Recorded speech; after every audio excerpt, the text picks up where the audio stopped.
Alhamdulillah hari ini kita bersama-sama sekali lagi dalam FB Live ya, bersama saya Dr. Nurul Yasin Muhammad Isa, pakar perunding perubatan dan paru-paru daripada Sunway Medical Center Velocity Kuala Lumpur ya. Jadi hari ini kita akan membincangkan mengenai topik pneumonia di kalangan pesakit kencing manis ya, dan bagaimana cara merawatnya. Jadi seperti yang kita sedia maklum ya, pesakit kencing manis mereka lebih mudah untuk mendapat jangkitan kuman di paru-paru ataupun pneumonia ya. Ini kerana kajian menunjukkan ya bahawa sekiranya pesakit kencing manis itu mempunyai kandungan gula yang tinggi ya, iaitu di mana HbA1c ya, ataupun kandungan gula dalam darahnya lebih daripada 9%, risiko mereka untuk mendapat pneumonia atau jangkitan kuman adalah sebanyak 60% lebih tinggi daripada orang biasa ya. Dan sekiranya gula mereka terkawal dengan baik ya, iaitu kurang daripada 7%, risiko mereka untuk mendapat pneumonia adalah lebih rendah ya. Kita tengok lebih daripada 2.56 juta orang meninggal dunia kerana pneumonia pada tahun 2017 ya. Dan pada tahun 2012 ya, dilaporkan 345 orang daripada 100,000 orang menghidap penyakit pneumonia ya. Dan sebanyak 1 juta orang ya di US dimasukkan ke hospital kerana pneumonia, dan daripada jumlah tersebut 50,000 orang pesakit pneumonia telah meninggal dunia ya. Okey, jadi mungkin Dr. Lim dia boleh share sikit mungkin tentang statistik pesakit kencing manis. Terima kasih Dr. Nur Yakin. Selamat sejahtera kepada para penonton. Yang penting sekarang jika kami tentang nak share tentang statistik diabetes, izin saya beritahu, be prepared that the statistic of the diabetes kemungkinan sangat menakutkan. Satu ialah patient sekarang dia perlu berhati-hati dengan tiga tinggi lah. Satu ialah kolesterol tinggi, darah tinggi, dan ketiga ialah gula tinggi. Menurut statistik NHMS, National Health Morbidity Survey 2015, 1 dalam 6 orang Malaysia dapat kencing manis. Okey? 1 dalam 6 orang dapat kencing manis, dan separuh 50% daripada itu tak tahu sendiri ada kencing manis. Okay, so sebahagian daripada kencing manis, pool of kencing manis, separuh tak tahu. Okay, dan menurut kepada yang paling dekat yang statistik yang dikeluarkan baru-baru ini, NHMS 2019 baru keluar 1 dalam 5 orang dapat kencing manis, dan pre-diabetes meningkat dengan mendadak, sangat mendadak, sehingga hampir 200-300% meningkat jika bandingkan dengan 2015. Maksudnya orang yang dapat pre-diabetes ini, yang menunggu menjadi diabetes ini, akan semakin meningkat pada masa depan, disebabkan daripada apa? Obesity. Obesity iaitu BMI more than 27.5, overweight BMI more than 23, itu sangat-sangat menakutkan. 1 per 2 patient ada 1 per 2 orang Malaysia ada overweight dan obesity. Para penonton yang ada di live sekarang boleh ambil calculator and calculate your BMI. BMI equal to berapa kg weight divided by your height, ketinggian dalam meter kuasa 2. So you can get a number more than 23, overweight more than 27.5 ialah obesity. Dan kencing manis yang penting dengan ada berkaitan dengan kuat dengan pneumonia. Justru itu Dr. Yakin menjemput saya ada topik hari ini disebabkan kencing manis dengan pneumonia, tak kira COVID lah, H1N1 lah, bakteria lah, whatever causing lung issue ada berkaitan dengan kuat. Ya betul. Ya. Jadi nampaknya daripada statistik ni menunjukkan semakin ramai pesakit kencing manis di kalangan rakyat Malaysia pada tahun ini berbanding pada tahun-tahun yang sebelum ini ya Dr. Lim ya. Ya. Mungkin Dr. Lim boleh share sedikit apa punca kenapa rakyat Malaysia makin ramai yang mendapat kencing manis? Adakah tabiat makanan ataupun bagaimana? Okey, mula-mula kencing manis disebabkan dua faktor yang sangat utama. Satu ialah genetik, satu ialah environment. Genetik ASEAN ini orang-orang Malaysia tak kira apa kaum lah, dia prone to obesity, prone to overweight, dan dia tu pancreatic mass yang secret insulin itu sangat-sangat rendah tau, kecil bandingkan orang Caucasian. Jadi saiz pankreas tu memang berbeza. Saiz pankreas orang ASEAN lebih kecil daripada orang di So senang dapat kencing manis. So sedikit dia menjadi obese bandingkan dengan orang barat Caucasian, dia cepat menjadi gula sangat tinggi. So environment tak payah saya ulangkan lah. Okey, satu jelah tabiat makanan. Kami makan terlalu banyak karbohidrat. Okey, karbohidrat nasi, mi goreng, kuih tiaw, roti, dan benda-benda yang sangat manis lah. Jika kamu pergi kampung-kampung banyak benda-benda manis, dan lack of exercise. Dan yang penting ialah biasa orang lelaki bila dia menjadi lebih berbadan besar selepas kahwin. Oh, okey. Dan orang wanita menjadi semakin besar selepas bersalin. So satu besar selepas berkahwin, satu selepas bersalin, mereka pun menjadi golongan kegemukan. Kenapa tu Dr. Lim? Apa puncanya tu? Satu, makanan. Makanan. Contohnya ada orang yang Caucasian datang menjadi speaker kami, tinggal di Malaysia 1 bulan mungkin mereka meningkat 2-3 kg tau. Oh, okey. Jadi orang Masanin yang datang ke Malaysia sekarang meningkat sampai 2 ke 3 kilo. Kerana tabiat pemakanan. Kerana tabiat kami makan terlalu kuat. Okey, lack of exercise. Kurang exercise juga. Jadi mungkin Dr. Lim boleh share sedikit tentang apakah tanda-tanda penyakit kencing manis tu untuk netizen di luar sana untuk menapasi adakah mereka ini ada kencing manis ataupun tidak. Okey, tanda-tanda kencing manis iaitu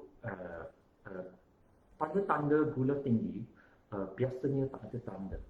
Okey, tapi terlalu tinggi dia ada satu tanda-tanda osmotic diuresis.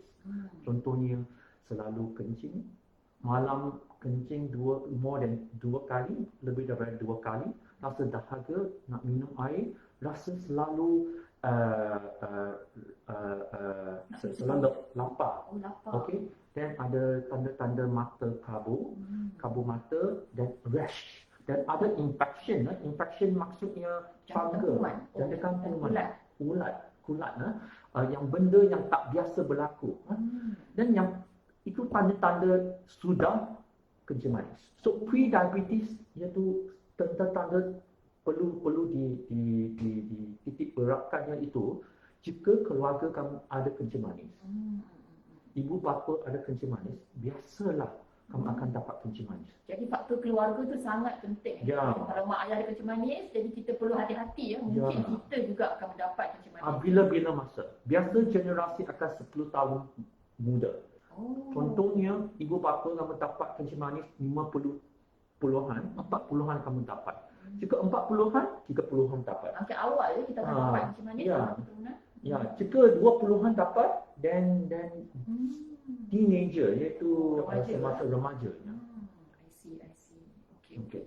Jadi, mungkin Dr. Lim boleh sharekan juga Jadi, katakanlah pesakit itu dah ada simptom kabur-kabur mata kemudian dia kerap mau ke toilet kencing. Jadi apa yang perlu dibuat untuk mengesahkan betul tu dia ni ada kencing manis ni? Okey. So bagaimana salkan iaitu check glucose. Okey, check glucose. Tapi ini bukan yang paling sensitif. Iaitu pergi farmasi, pergi kedai farmasi atau klinik untuk cek atau ambil glukometer untuk cek. Jika pada bila-bila masa, terutamanya jika fasting, iaitu puasa tak makan 4 hingga 6 jam. Okey. Jika gula kamu lebih daripada 5.6, 5.6 ya. okey, itu bahaya. Itu satu standar yang kamu perlu pergi cek ambil darah sini. Okey. So and kencing semua tu lah. Then bagi health profession doktor ke untuk interpret, okey, untuk menganalisikan itu kajian result dia. Ya. Jadi maksudnya kita cek darah lah. Kalau cek air kencing boleh juga ke Dr. Lim? Air kencing, okey. Kencing manis iaitu nama dia ialah kencing tu manis lah. Tapi jika kencing dapat detect ada gula, maksudnya badan sudah darah sudah terlalu tinggi. Sampai terkeluar ke dalam kencing. Yes, ya. So yang pentingnya ialah kami perlu berhati-hatilah. Bukan kata kencing tak ada gula, bukan kata kamu tak ada kencing manis. I see. Okay. Baik. Mungkin dari segi rawatan pula Dr. Lim. Maksudnya katakanlah okey dia dah check gula, memang tinggi lah, lebih daripada 5.6 ya. Kemudian dia check juga level kencing pun ada gula juga. Jadi bagaimanakah kita nak rawat Okay. kencing manis? So rawatan ialah melalui yang penting ialah melalui tabiat makan yang baik dan exercise untuk kurangkan berat. Itu yang paling penting actually. Dan tapi tak boleh salah faham kata, oh saya dapat kencing manis, tak payah makan, tak payah cucuk insulin, itu boleh mencukupi. Tak. Actually tak. Okay, perlu jumpa doktor. Biasa doktor boleh ada dua cara, makan ubat atau cucuk insulin.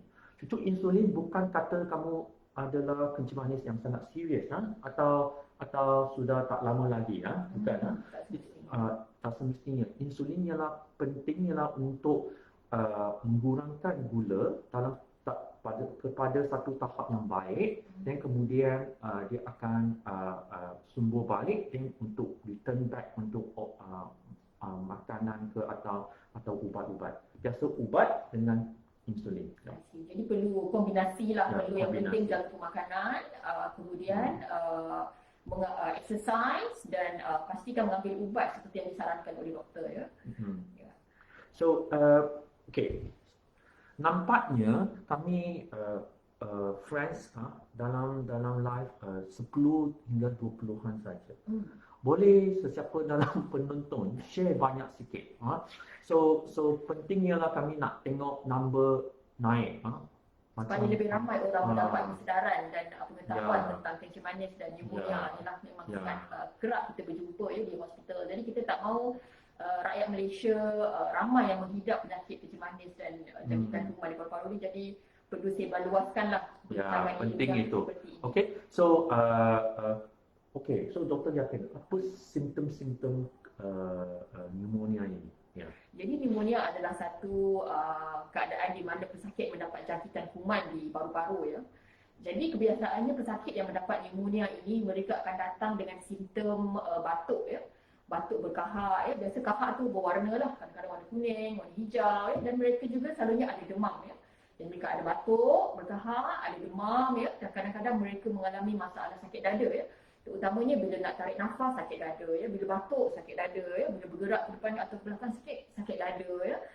Jadi itu adalah antara tanda-tanda pneumonia lah ya. Jadi memang kerap ya saya mendapat rujukan di dalam hospital ya, pesakit pneumonia mereka pun ada kencing manis juga. Jadi kencing manis mereka kadang-kadang susah untuk dikawal. Jadi sebab itulah saya sering refer juga pesakit saya kepada Dr. Lim ya, di mana Dr. Lim akan menjaga bahagian kencing manis ya, memastikan gula terkawal supaya pesakit pneumonia yang saya rawat akan segera sembuh juga. Okey, so tanda-tanda kami sudah bincang. Bagaimana untuk merawat penyakit pneumonia? Jadi rawatan untuk penyakit pneumonia ini ialah antibiotik lah Mak ya. Jadi kebanyakan pneumonia ini puncunya adalah jangkitan kuman ya. Jadi kuman tu boleh berbentuk bakteria ya, virus ya, ataupun kulat ya, ataupun parasite ya. Jadi kalau kita tengok sekarang ini kita berada di pandemik COVID-19 ya. Jadi kadang-kadang pneumonia itu juga boleh disebabkan oleh virus COVID-19 itu sendiri ya. Jadi sebab itulah setiap pesakit yang datang ke hospital kita akan check dulu adakah mereka ini mengidap COVID-19 ataupun tidak ya.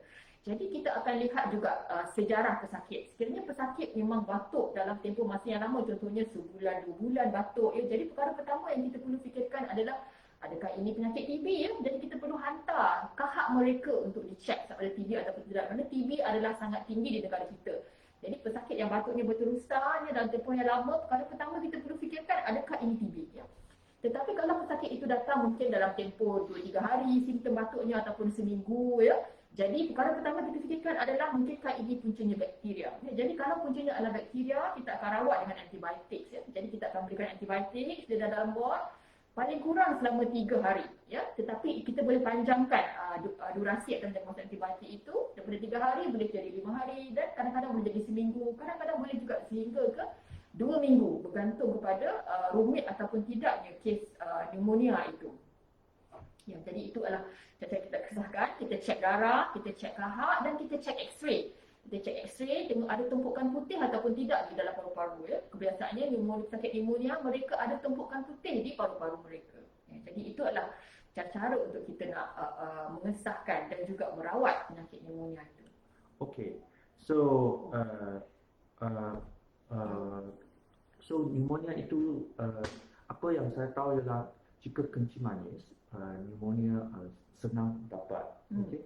Dan kemudian juga tak senang untuk dirawat. Ya, itu sebabnya kencing manis kami perlu cek lebih awal ada itu jangkitan kuman. Dan yang pentingnya kenapa kencing manis tak senang dapat pneumonia itu disebabkan imuniti dia rendah. Okay? Satu, imuniti rendah. Yang kedua, jika dapat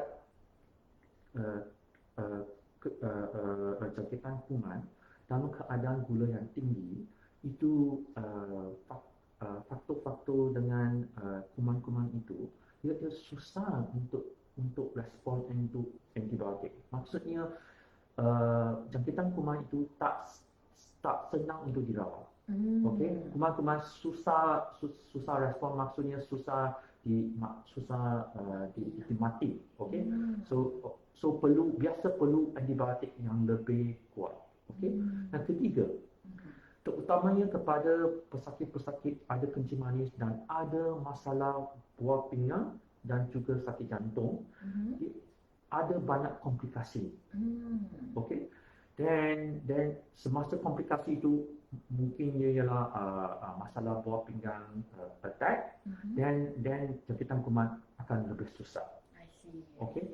Yang keempat iaitu dia kemungkinan berlaku gula yang rendah semasa rawatan. Jika gula yang rendah itu biasa menunjukkan rawatan itu akan adakah dia akan panjang atau susah. So semasa gula rendah dia pun susah, mungkin boleh datang maut lah. Maksudnya dia senang mortality, iaitu kematian dia akan sangat tinggi. Terutamanya saya nak share dengan para penonton iaitu mengikut data China, Itali dan Malaysia, COVID-19 dengan kencing manis. Okay. So jika kamu dapat kencing manis dan dapat COVID-19, alright, peratus untuk dapat COVID-19 yang serius, sama ada perlu pergi ICU, perlu ventilator untuk nafas, pernafasan atau mesin semua tu, peratus dia meningkat sebanyak 5 hingga 8 kali. Kematian berbandingkan orang normal population itu 7.4%. Dan kematian di Itali ada satu data, dia ambil satu kumpulan yang meninggal dunia disebabkan COVID-19, 35% adalah kencing manis. Itu sangat dahsyat. Mengikut kematian di Malaysia, saya tengok macam 50 nah, awal-awal lagi dia ada describekan siapa yang meninggal dunia disebabkan COVID-19. Lebih daripada 50% adalah kencing manis.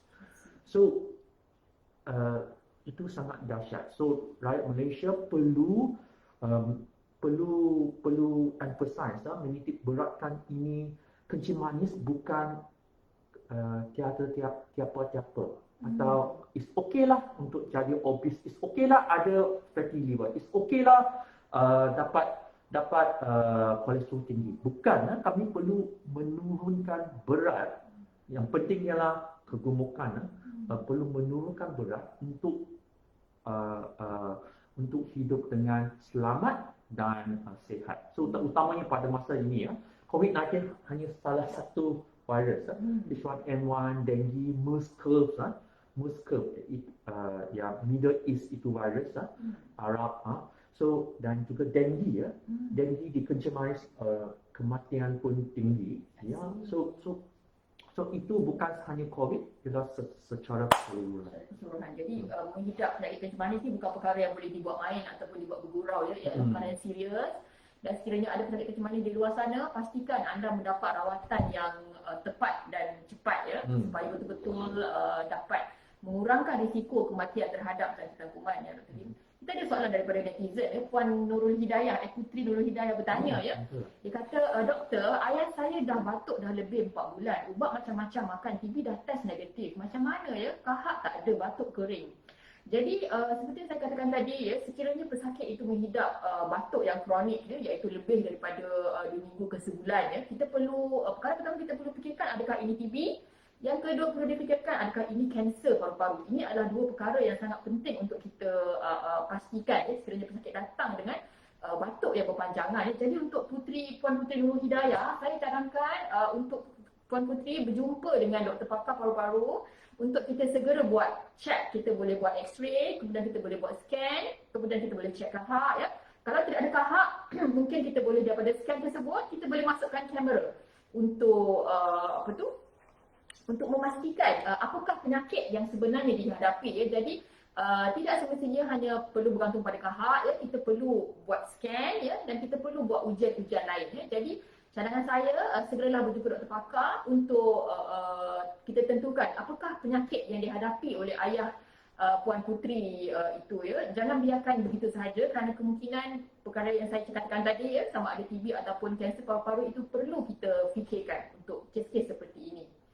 Okey, jadi ada soalan daripada Dr. Adam Abdul Ghafur Assalamualaikum Dr. Adam. Dia kata patient with type 2 diabetes have an increased risk of death associated with pneumonia hospitalization. Betul ke Dr. Lim, pesakit yang ada kencing manis memang berisiko tinggi untuk meninggal dunia kerana pneumonia di dalam hospital? Yeah. I think this fakta is very solid lah. So kencing manis, jika kamu kata ini kencing manis dengan orang yang tak mengandungi kencing manis itu kematian disebabkan oleh pneumonia itu 2-3 kali ganda.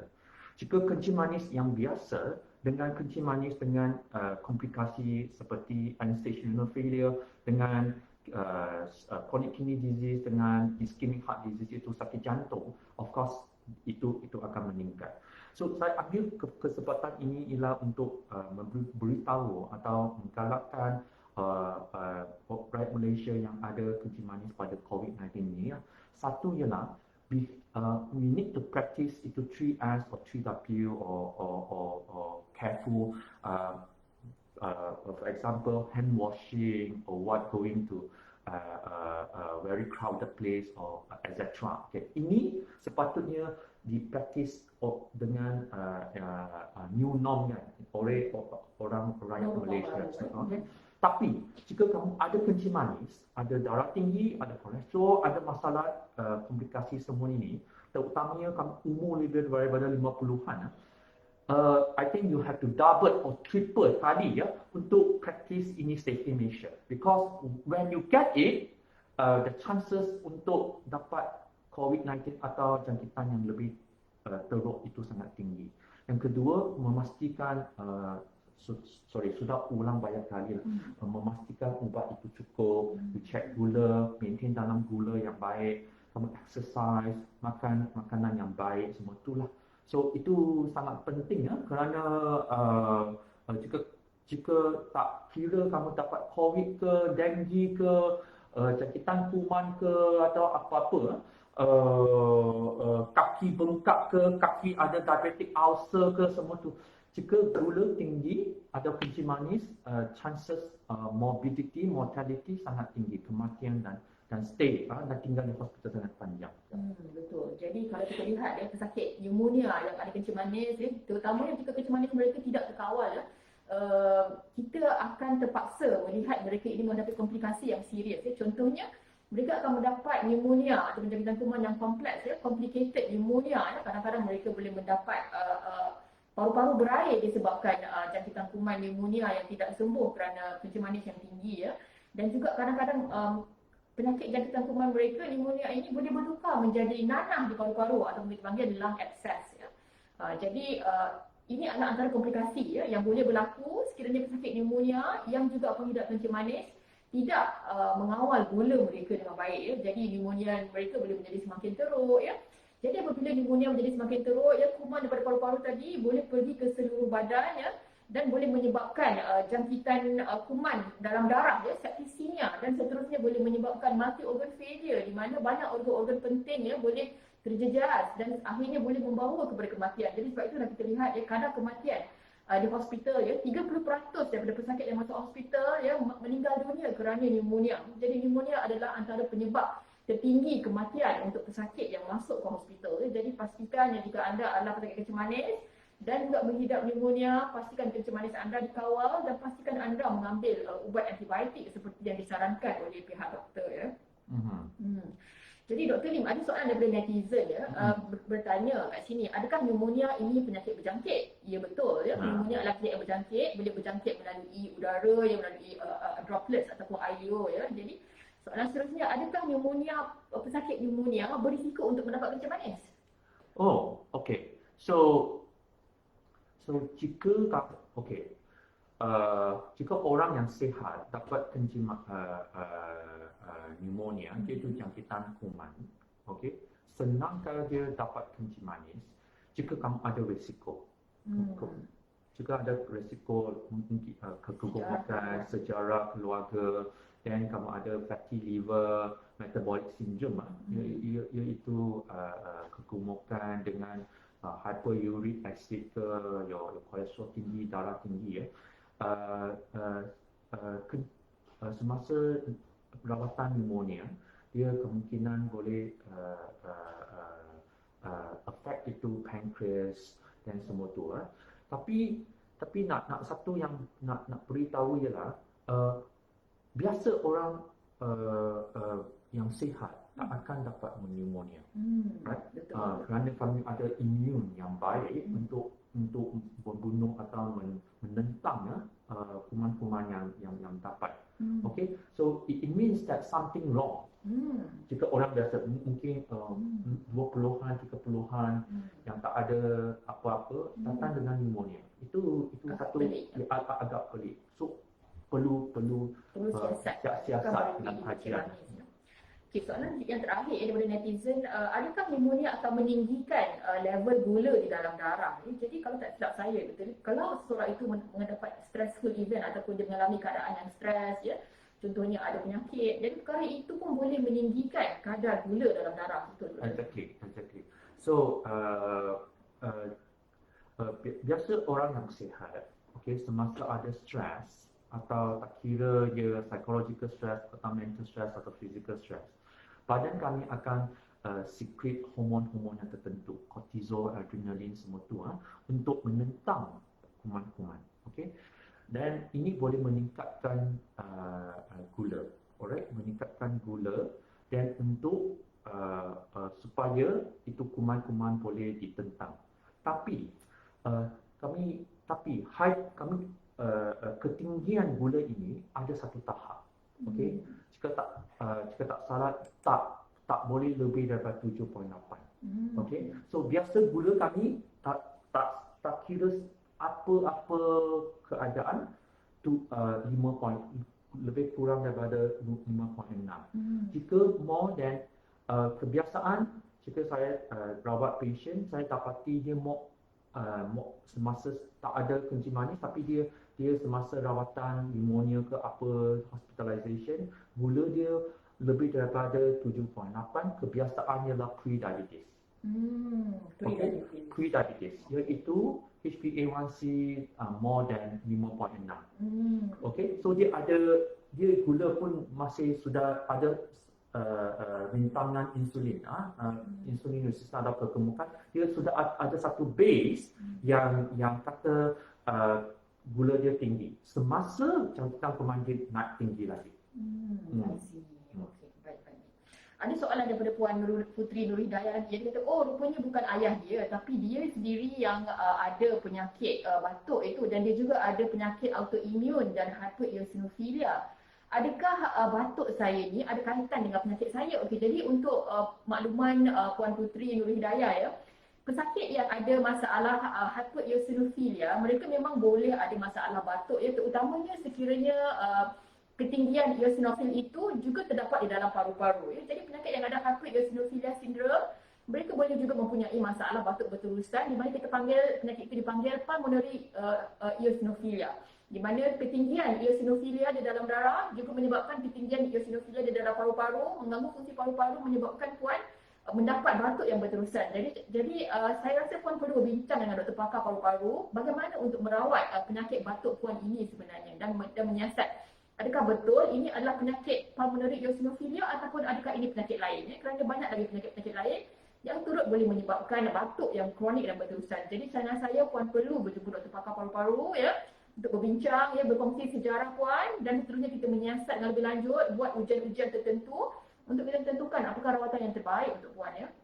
Dan soalan daripada Dr. Adam Abdul Ghafur ya, COVID-19 may affect treatment for patient with type 2 diabetes and necessitate re-evaluation of medication. Betul ke Dr. Lim? Adakah COVID-19 itu boleh affect dari segi ubat-ubatan pada kencing manis ni?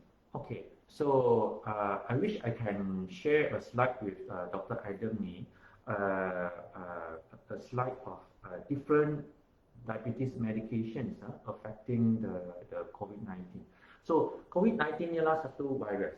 So untuk jangkitan virus dalam hospital, we call it in hospitalization glycemic control. Tak kisah ini COVID-19 atau virus atau dengue semua tu. Kebiasaan kami award, sorry lah, ini professional sikit lah, award metformin, award SGLT2, DPP4 inhibitor still okay, and we award SU, sulfonylurea, and biasa kami guna insulin.